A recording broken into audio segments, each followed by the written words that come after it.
बकरी चुड़ैल और भी ज्यादा शक्तिशाली हो जाती है। यह देखकर बकरी चुड़ैल बहुत खुश होती है। एक बार एक चुड़ैल अपने कुछ शैतानों को लेकर परीलोक पर अचानक से हमला कर देती है।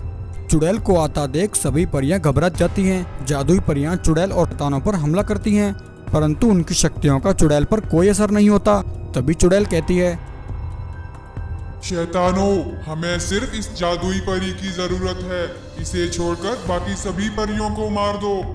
चुड़ैल के शैतान रानी परी की सभी परी सहेलियों को मार देते हैं। वहीं चुड़ैल रानी परी को पकड़ लेती है और उसे लेकर अपनी गुफा में आ जाती है। वहां आकर वह अपनी चुड़ैलों की रानी बकरी चुड़ैल से कहती है, चुड़ैलों की रानी, मैं तुम्हारे लिए परियों की रानी जादुई परी को उठाकर ले आई हूँ। अब हम इस परी का क्या करें? बकरी चुड़ैल कहती है, चुड़ैल, इस जादुई परी के पंख बहुत ही चमत्कारी हैं। इसके पंखों में अद्भुत शक्तियां हैं। मुझे इसके जादुई पंख चाहिए।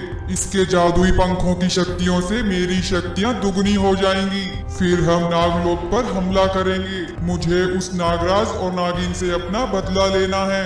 ऐसा कहकर बकरी चुड़ैल एक हवन करने लगती है। तभी हवन के अंदर से कुछ जादुई शक्तियां निकलती हैं और जाकर जादुई परी को लगती हैं। जादुई परी बेहोश हो जाती है और उसके जादुई पंख निकलकर चुड़ैल को मिल जाते हैं, जिससे वह बकरी चुड़ैल और भी ज्यादा शक्तिशाली हो जाती है। यह देखकर बकरी चुड़ैल बहुत खुश होती है। फिर वह बकरी चुड़ैल अपने शैतानों को लेकर नागलोक पर हमला करने के लिए निकल पड़ती है। जादुई परी के पंख मिलने से बकरी चुड़ैल की शक्ति बहुत बढ़ चुकी थी। बकरी चुड़ैल और उसके सभी शैतान नागलोक पर हमला कर देते हैं। नागराज और नागिन बकरी चुड़ैल का सामना नहीं कर पाते हैं। बकरी चुड़ैल नागराज और नागिन को बंदी बना लेती है और अपनी गुफा में ले जाती है। दूसरी तरफ जादुई परी की सहेलियां, जिनको शैतानों ने मारकर बेहोश कर दिया था, वह सभी होश में आ जाती हैं। अपनी महारानी जादुई परी को वहां ना पाकर वे सभी परियां हताश और निराश हो जाती हैं। बहन, वह चुड़ैल तो हमारी रानी परी को उठाकर ले गई है। न जाने वह उनके साथ क्या करेगी। अब हम क्या करें? अब हम सब मिलकर उस चुड़ैल से अपना बदला लेंगे और अपनी रानी परी को आजाद कराएंगे। ऐसा कहकर वह सभी परियां चुड़ैल की गुफा की ओर निकल पड़ती हैं। चुड़ैल लोग जाकर एक परी एक शैतान का रूप ले लेती है और एक टोकरी में कुछ फल प्रकट करती है। वे सभी फल जादुई होते हैं। फिर वह परी जिसने शैतान का रूप ले रखा था, वह जाकर चुड़ैल और उसके सभी शैतानों को वह फल खिला देती है। क्योंकि वे फल जादुई थे, चुड़ैल और उसके सभी शैतान वह फल खाकर बेहोश हो जाते हैं। जादुई परी देखती है कि चुड़ैल ने रानी परी के साथ नागराज और नागिन को भी वहां बंदी बना रखा है। यह देखकर जादुई परी बहुत हैरान होती है। वह तुरंत उन सबको आजाद कर देती है और कहती है, नागराज, इससे पहले इन शैतानों को होश आए, हम सबको यहाँ से निकलना होगा।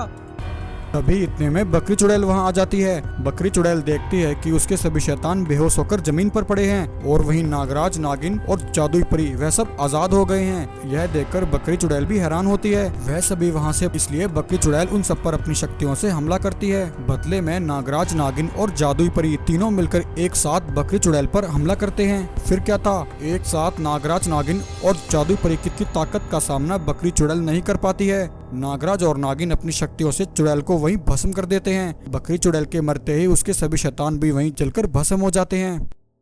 फिर नागराज अपनी शक्ति से जादुई परी को उसके पंख वापस लगा देते हैं। यह देखकर सभी परियां बहुत खुश होती हैं और सभी मिलकर नागराज और नागिन का धन्यवाद करती हैं। फिर नागराज और नागिन हंसी खुशी नागलोक वापस लौट जाते हैं।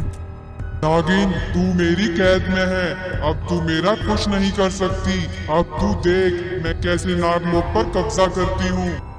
एक बार एक किसान की बीवी को एक बेटी हो जाती है। किसान अपनी बेटी को देखकर बहुत दुखी होता है और कहता है, हे भगवान, यह आपने क्या किया? मैं तो पहले से ही बहुत गरीब हूँ। आपने मुझे यह बेटी क्यों दे दी? मेरे घर में तो खाने को अनाज तक नहीं है। मैं इस लड़की को कैसे पालूंगा? ऐसा सोचकर किसान अपनी बेटी को लेकर नदी किनारे आ जाता है और उसे वहां छोड़ देता है।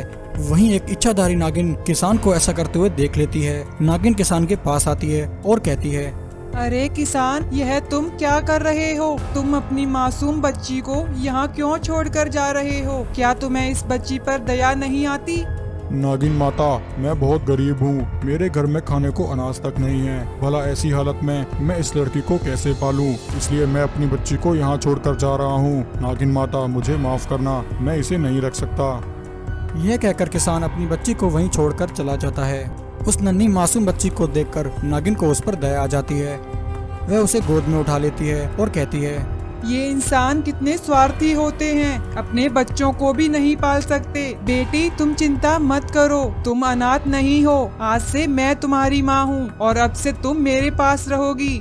नागिन उस बच्ची को लेकर अपनी गुफा में आ जाती है और उसका अच्छे से पालन पोषण करती है। धीरे धीरे समय बीतता है और वह लड़की बड़ी हो जाती है।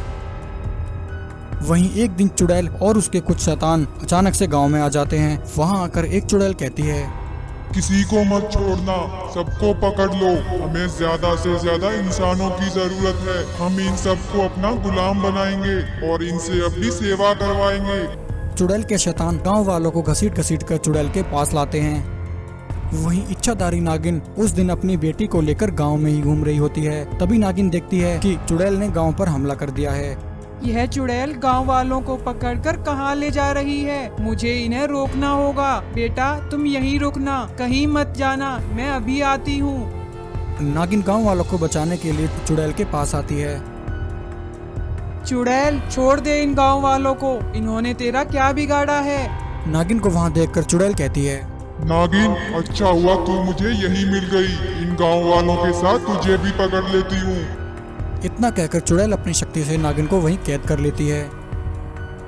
आहा, अब आएगा मजा। नागिन, तू मेरी कैद में है, अब तू मेरा कुछ नहीं कर सकती। अब तू देख मैं कैसे नागलोक पर कब्जा करती हूँ। चुड़ैल नागिन और सभी गांव वालों को लेकर शैतान लोक आ जाती है और वहां आकर अपने शैतानों से कहती है, शैतानों, तुम दोनों यहीं रुको। देखना यह नागिन यहाँ से भागने ना पाए। तब तक हम दोनों नागलोक जाकर उस नागराज को पकड़ कर लाते हैं। इतना कहकर वह दोनों चुड़ैलें नागलोक में आ जाती हैं। वहां आकर वह देखती हैं कि नागलोक तो बिल्कुल खाली पड़ा है। अरे, यहाँ तो कोई भी नहीं है। यह नागराज कहाँ गायब हो गया? तभी पीछे से एक आवाज आती है, चुड़ैल, मैं यहाँ हूँ। चुड़ैल पीछे मुड़कर देखती है तो नागिन और नागराज उसके पीछे खड़े होते हैं। चुड़ैल यह देखकर हैरान हो जाती है।